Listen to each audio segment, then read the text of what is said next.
রাজধানীর পল্টন এলাকায় গতকাল বুধবার গভীর রাতে মাদক কারবারিদের ছোড়া গুলিতে ঢাকা মহানগর পুলিশের গোয়েন্দা বিভাগের 2 সদস্য আহত হয়েছেন বলে জানিয়েছে পুলিশ।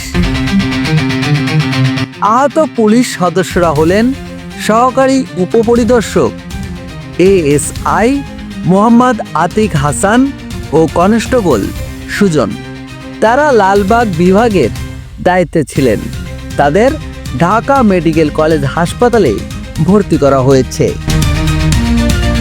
বৃহস্পতিবার সকালে এই তথ্যের সত্যতা নিশ্চিত করেছেন ডিএমপির গণমাধ্যম ও গণসংযোগ বিভাগের উপকমিশনার মোহাম্মদ তালেবুর রহমান।